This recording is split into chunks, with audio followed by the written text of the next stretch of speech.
नमस्कार पेंशनधारकों। पेंशन बढ़ाने को लेकर कई बड़ी अपडेटें और कई बड़ी न्यूज़ें हमारे सामने आ रही है। देखिए, पेंशन बढ़ाने को लेकर सरकार ने बहुत बड़े कदम उठाए हैं। अगर आप लोग भी वाकई के तौर पे EPS 95 पेंशन धारक हो और पेंशन बढ़ाने को लेकर बड़ी अपडेटों को जानना चाहते हो, और अगर आप भी चाहते हो कि EPS पेंशन बढ़े, EPS पेंशन का बेनिफिट हम सब लोगों को मिले, तो ये वीडियो आप सबके लिए बहुत ही ज़्यादा काम कर रहेगा। इस वीडियो में बात करेंगे EPS पेंशन्स को लेकर कई सारे मुद्दों के बारे में, कई सारे फंडों के बारे में कि किस तरीके से हम सबकी पेंशन्स बढ़ पाएगी। बड़ी अपडेट्स हैं। देखिए, हम एक एक करके सभी जानकारियों को जानेंगे, लेकिन उससे पहले अगर आप लोग EPS पेंशन धारक हैं तो आप हमारे चैनल को सब्सक्राइब करके बेल के आइकॉन को प्रेस कर लेना, ताकि आपको इस तरह के वीडियो सबसे पहले देखने को मिल सके। आइए वीडियो की शुरुआत करते हैं। सबसे पहले बात करते हैं EPS पेंशन्स को लेकर बड़ी और अहम गुड न्यूज़ के बारे में। देखिए, लोकसभा में 1 दिसंबर 2025 की बात है, मैं पहले की बात कर रहा हूं। लोकसभा में 1 दिसंबर 2025 को दिए गए एक अनस्टोर्ड सवाल के जवाब में सरकार ने EPS 95 के तहत पेंशन धारकों को मिनिमम पेंशन बढ़ाने और डियरनेस जो है, कहने का मतलब अलाउंस यानी DA देने पर अपनी स्थिति साफ की थी। और ये सवाल MP बाल्या मामा सुरेश गोपीनाथ महात्रे ने उठाया था, जिन्होंने साफ कहा था कि सरकार मिनिमम पेंशन को 1,000 रुपये से बढ़ाकर 7,500 रुपये करने पर विचार कर रही है। और ये मांग देश भर के लाखों पेंशन धारकों को कई वर्षों से जो है यहाँ पर मिल रही है। देखिए, लोकसभा में 1 दिसंबर 2025 को एक दिए गए अल्टीमेटम में EPS 95 के तहत जो पेंशन धारक हैं उन सबको मिनिमम पेंशन बढ़ाने और जो DA है उसको लागू करने पर अपनी स्थिति साफ जाहिर की है। और यह सवाल MP बाल्या मामा सुरेश गोपीनाथ महात्रे ने भी उठाया था, जिन्होंने साफ जो है करना चाहता कि क्या सरकार मिनिमम पेंशन को 1,000 रुपये से बढ़ाकर 7,500 रुपये करने पर विचार कर रही है। ये मांग देश भर के लाखों पेंशन धारकों को कई बार यहाँ पर मिल रहे हैं, कई बार बातें हो रही है इस पेंशन को लेकर। तो इस वीडियो को ध्यानपूर्वक देखना अगर आप लोग भी वाकई के तौर पे EPS पेंशन धारक हैं। तो देखिए, अगर हम EPS पेंशन धारकों की बड़ी और अहम गुड न्यूज़ की बात करें तो दशकों से अनसुलझी ये मांग है। देखिए, दशकों से यानी लंबे टाइम से अनसुलझी मांग चल रही है EPS पेंशन पर। तो EPS 95 जो पेंशन धारक हैं, जो प्राइवेट सेक्टर के पेंशन धारक है, ऑर्गेनाइज्ड सेक्टर के कर्मचारी है, उन सब के लिए भारत की सबसे बड़ी पेंशन स्कीम है, जिसमें 80 लाख से ज़्यादा पेंशन धारक शामिल है। और इस स्कीम की शुरुआत 1995 में हुई थी, आप सब लोगों को पता है। अगर आप लोग भी वाकई के तौर पे EPS पेंशन धारक हैं, प्राइवेट सेक्टर में या ऑर्गन इस सेक्टर में सेक्टर के कर्मचारी हैं और भारत की सबसे बड़ी पेंशन स्कीम्स के अंदर फ़ायदा लेना चाहते हैं, तो 80 लाख से ज़्यादा पेंशन धारक इसमें शामिल है। और इस स्कीम की शुरुआत वर्ष 1995 के अंदर हुई थी, आप सब लोगों को पता है इस तरह की पेंशन्स के बारे में। अब देखिए, प्रेजेंट टाइम में अगर हम प्रेजेंट टाइम में बात करें पेंशन की, तो इस योजना में एक डिफाइंड कंट्रीब्यूशन से defined benefit social security system के तौर पे डिज़ाइन किया गया इस तरह की पेंशन में, जहाँ पेंशन का पेमेंट इन चीज़ों से होता है, जिससे एम्प्लॉय की सैलरी का 8.33% एम्प्लॉयर देता है और सेंट्रल गवर्नमेंट का 1.16% कंट्रीब्यूशन 15,000 सैलरी की लिमिट तक शामिल होता है। हालांकि यह स्कीम बुढ़ापे में सिक्योरिटी पक्का करने के लिए थी, लेकिन पेंशन लेने वालों का लंबे समय से ये कहना था कि 2014 में शुरू की गई 1,000 रुपये की मिनिमम मंथली पेंशन महंगाई के साथ तालमेल नहीं बिठा पाई थी, आप सब लोगों को पता है। अब बात करते हैं EPS 95 पेंशन धारकों के संगठन लगातार कर रहे हैं बड़ी बड़ी मांगें। जी हाँ, अगर हम पेंशन धारकों के संगठन की बात करें तो वो भी लंबे टाइम से कई बड़ी बड़ी मांगें कर रहे हैं। ठीक है, अब बड़ी बड़ी मांगें क्या हैं? मिनिमम पेंशन को बढ़ाकर 7,500 रुपये से 9,000 रुपये के बीच में किया जाएगा। रेगुलर महंगाई भत्ता यानी DA मिलेगा।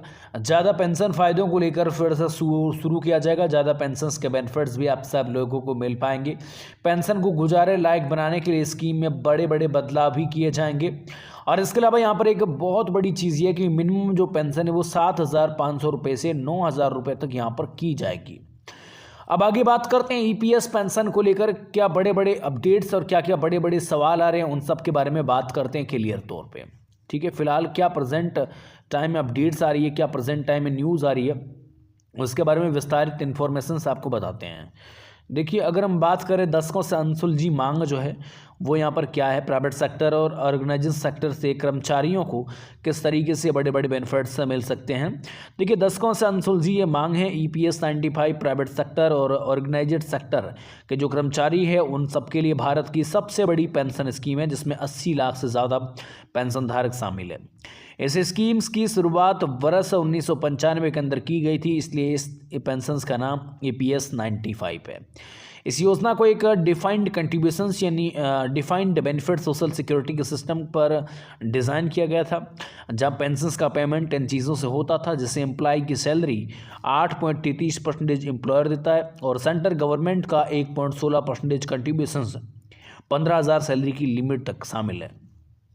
हालांकि यह स्कीम बुढ़ापे में सिक्योरिटी पक्का करने के लिए थी, लेकिन पेंशन लेने वालों का लंबे समय से कहना था कि 2014 में शुरू की गई ये पेंशन स्कीम्स 1,000 रुपये मिनिमम मंथली पेंशन महंगाई के साथ तालमेल नहीं बिठा पाई थी। आप सब लोगों को पता है।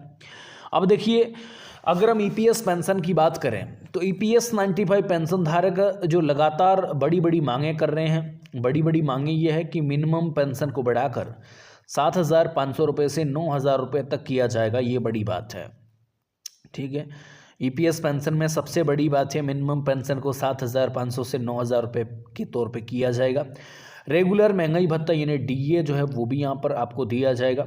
ज़्यादा पेंशन फ़ायदों को फिर से शुरू किया जाएगा। पेंशन को गुजारे लायक बनाने के लिए इस तरह की स्कीम्स में बड़े बड़े बदलाव किए जाएंगे। अब देखिए, बात करते हैं इस तरह की स्कीम्स के अंदर क्या क्या बड़े बड़े सवाल पूछे गए थे इस तरह की स्कीम्स को लॉन्च करने में। देखिए, सबसे बड़ा सवाल था, क्या सरकार मिनिमम पेंशन को बढ़ाकर 7,500 रुपये करने का प्लान बना रही है? सबसे बड़ा सवाल। अगर नहीं तो क्यों? अगर ये प्लान नहीं बना रही है तो आखिर क्यों? ठीक है, ये बड़ा मुद्दा है। और इसके अलावा महंगाई बढ़ाने के बावजूद EPS 95 पेंशन धारकों को DA क्यों नहीं दिया जा रहा है? ये सबसे बड़ा मुद्दा है। क्या सरकार पेंशन की रकम को गुजारे लायक बनाने के लिए कदम उठा रही है या नहीं उठा रही? इस चीज़ को भी मैं जानना चाहिए। क्या सरकार ने पेंशन धारकों की मांगों पर ध्यान दिया या नहीं दिया? ये भी बहुत बड़ी चीज़ है।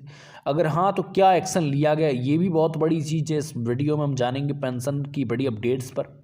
सरकार ने क्या क्या बड़े जवाब दिए, क्या क्या बड़े बड़े बेनिफिट्स पेंशन के तौर पे आप सब लोगों को मिल पाएंगे, इन सब के बारे में एक एक करके बात करेंगे। आप वीडियो को ध्यानपूर्वक देखना।